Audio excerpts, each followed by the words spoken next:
2, Jonas capítulo 2, glória a Deus. Vamos meditar na palavra do Senhor. Obrigado a todos que ajudaram. Creio que a gente conseguiu o valor que a gente precisava.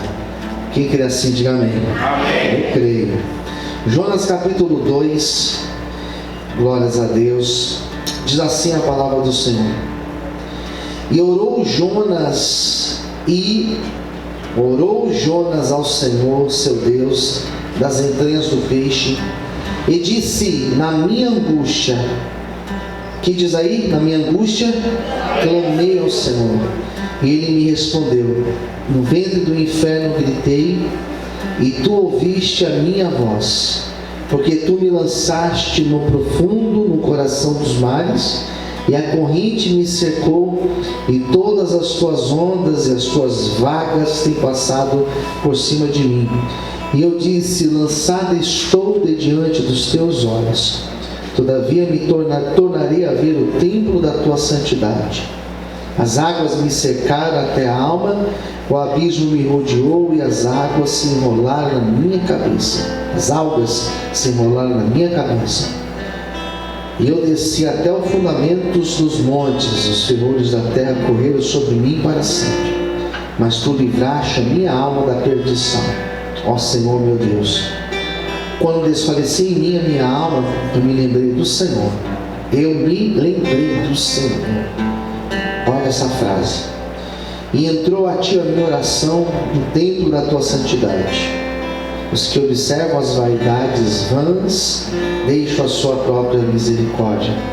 Mas eu Te oferecerei sacrifício com a voz do agradecimento. O que votei pagarei, do Senhor vem a salvação. Falou o Senhor, pois, ao peixe, e ele vomitou Jonas na terra. Todos digam amém? Amém. Vamos orar, fecha os teus olhos. Soberano Deus, Pai, Senhor, fala conosco nesta manhã. Esse é o momento da Tua palavra ser ministrada. Que nada nos impeça, Senhor, de sermos abençoados por essa palavra de hoje. Esteja conosco, nos abençoe, em nome de Jesus. Amém. Você pode aplaudir Jesus com alegria.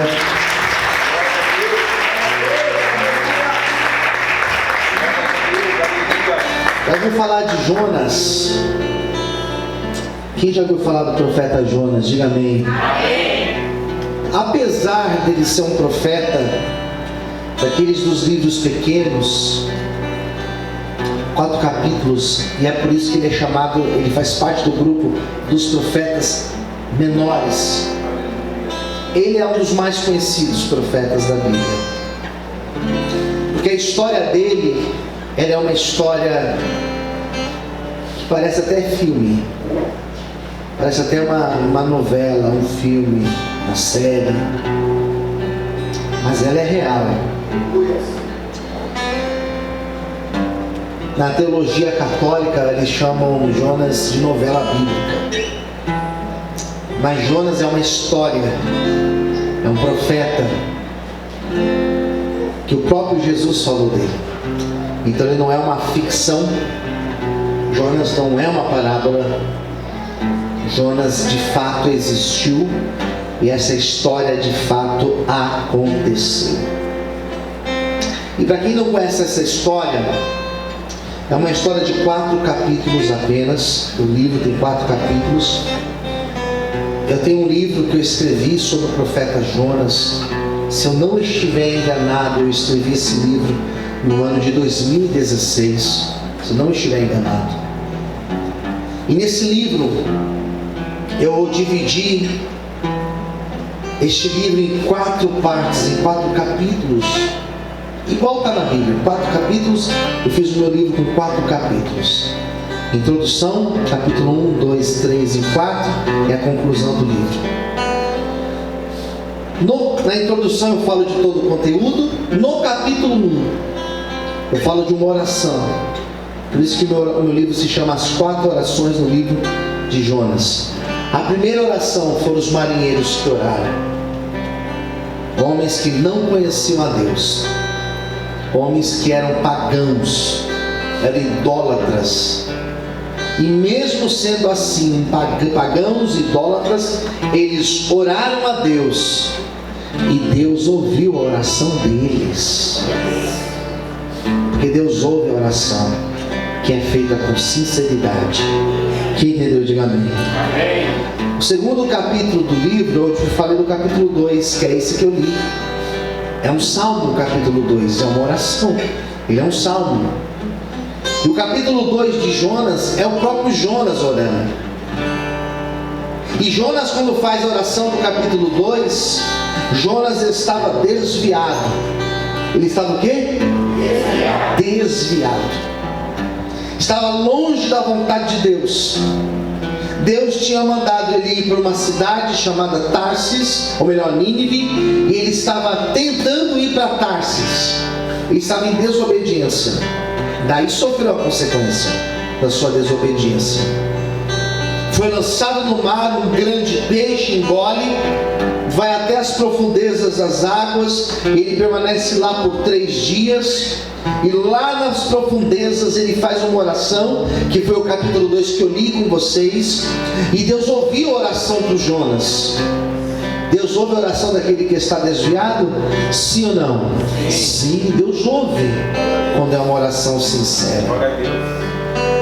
O capítulo 3 do meu livro, que também eu cito o capítulo 3 do livro de Jonas, foi quando Jonas chega lá no lugar onde Deus queria que ele fosse, em Nínive. Ele começa a pregar em Nínive, dizendo que Deus enviaria o juízo e que aquela cidade, ainda em 40 dias, seria destruída.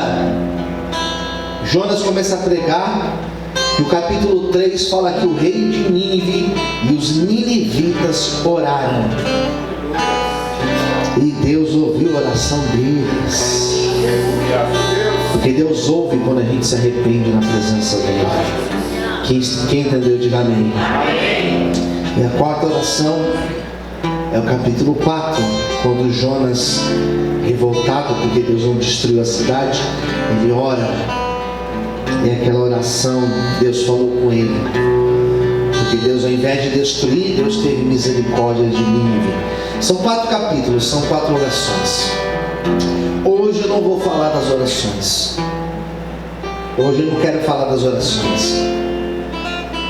Hoje eu quero falar de forma bem resumida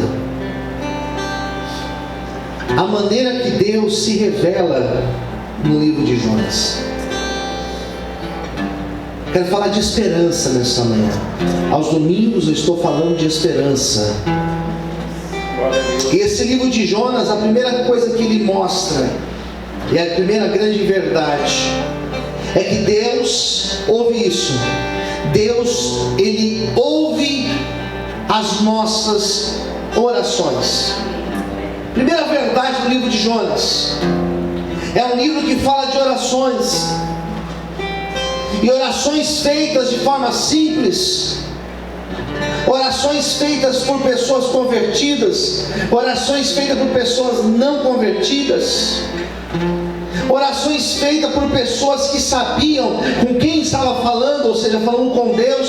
E orações feitas por pessoas que nem sabiam muito bem, mas Deus ouviu a oração de Jonas. Eu não sei, querido, como você entrou aqui nessa manhã. Eu não sei como que está a tua vida de oração.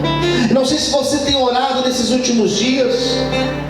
Eu não sei se você tem apenas se preocupado e não tem orado. Mas nessa manhã existe um convite de Deus para mim e para você. Deus está te esperando na oração. Deus está esperando você, meu irmão, você, minha irmã, você obreiro, você obreira, nós pastores, o Senhor, Ele está esperando cada um de nós para um momento de oração. Não sei se você está entendendo o que Deus está dizendo nesta manhã, mas Deus está falando com pessoas que estão aqui ansiosas. Você sabia que se você orar, essa ansiedade vai sair do teu coração? Deus está falando com pessoas que estão depressivas. Se você orar, essa essa depressão, essa tristeza, ela vai sair do teu coração. Deus está falando com pessoas aqui que a vida está travada, a tua vida está parada, parece que nada está acontecendo. Se você começar a orar, Deus vai começar a movimentar as coisas na tua vida. Sabe por que parou? Porque você parou de orar. Sabe por que as coisas não estão acontecendo? Porque você deixou de orar. Mas se nesta manhã você se posicionar e você começar a orar, você começar a clamar a Deus, a engrenagem vai começar a se movimentar na tua vida, as coisas começarão a acontecer, e o milagre de Deus chegará na tua vida, na tua casa, na tua história, em nome de Jesus. Aleluia! Quantos podem aplaudir o Senhor?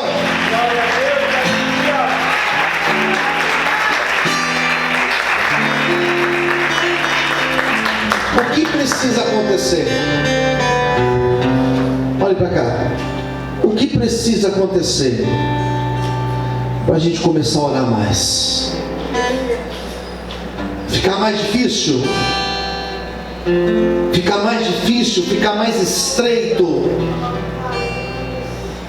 Ficar pior do que já está? Está orando? Você está orando pela sua família? Talvez a tua família tenha trazido problemas para você, mas a pergunta é essa: você está orando pela sua família? Talvez os teus filhos estão te trazendo preocupação, você está orando pelos teus filhos? Talvez as tuas finanças estão paradas, você está orando? Queridos, Deus nessa manhã, Ele nos trouxe até aqui para dizer: como que está a tua oração? Quanto mais você ora, mais você se aproxima de Deus.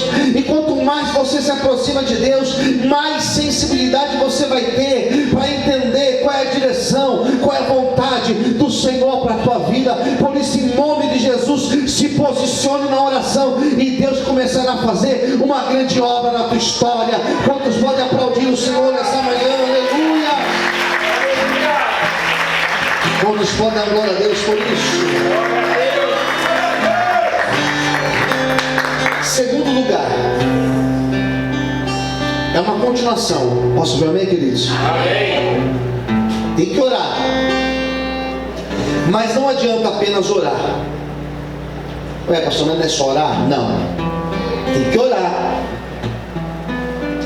E o segundo passo, quando você começar a orar, olhe para mim, isso aqui é uma revelação de Deus. Quando você começar a orar, Deus começará a te dar direções. Fala assim para quem estiver perto de você, diga assim: Deus começará a te dar direções. Fala assim: Deus vai te dar estratégias. Amém. Daí olha aqui para mim, queridos, deixa eu te ensinar algo aqui dessa manhã. Você começa a orar, daí você se abre para receber as direções de Deus. Daí sabe o que acontece? Deus começa a trazer novas ideias para você. Parece que desperta uma luz assim na nossa mente.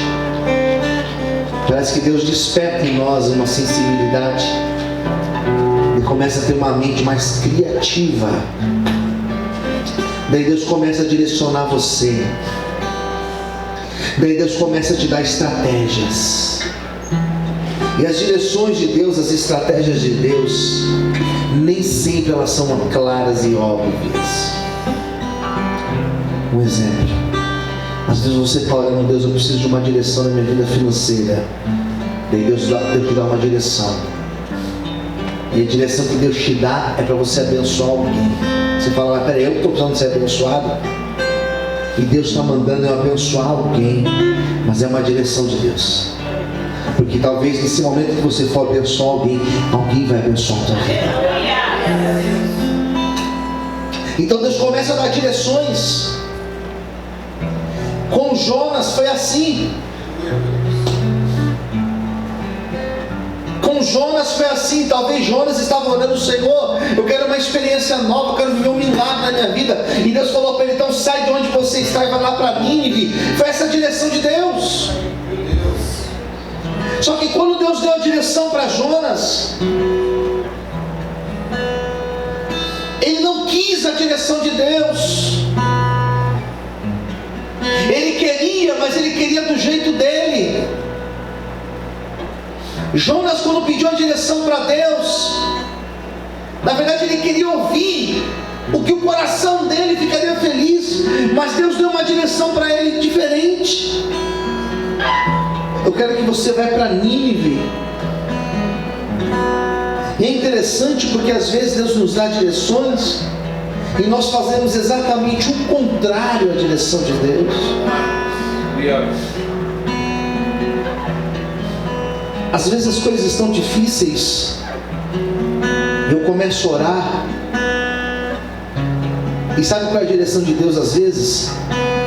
Continue fazendo o que você já está fazendo. Às vezes a direção é continuar. Às vezes a direção de Deus é volte para trás, recue uma casa para trás. Sabe jogo de tabuleiro? Recuar uma casa? Recue uma casa para trás. Você fala assim, eu vou para trás, eu queria ir para frente. Deus fala, é uma casa para trás. E daqui a pouco eu te levo 3, 4, 5, 6 para frente.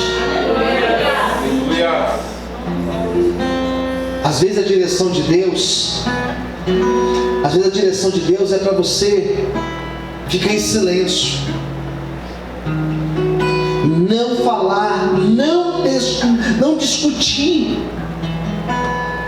Às vezes Deus direciona isso, fique em silêncio. Porque enquanto você está em silêncio, eu estou trabalhando na tua vida. Às vezes a direção de Deus é para você tomar uma atitude. Vai lá e faz. Vai lá e toma atitude. Tem uma iniciativa. Amanhã eu vou falar de Josué aqui na aula. Deus falou, Josué, põe o povo para andar. Ou seja, tem iniciativa. No caso de Jonas, Deus falou para ele, vai para lá, para Nínive. Ele quis ir para lá, para Tarsis. E toda escolha feita errada, toda escolha equivocada vai trazer atraso à tua vida. Repita comigo, toda escolha equivocada vai trazer prejuízo. Guardou essa informação? Toda escolha errada, Deus não perdoa, perdoa. Deus não abençoa, abençoa. Deus não ajuda, ajuda. Mas Deus nos deu uma bênção chamada livre-arbítrio, onde eu escolho, eu tomo as decisões. Deus não me obriga.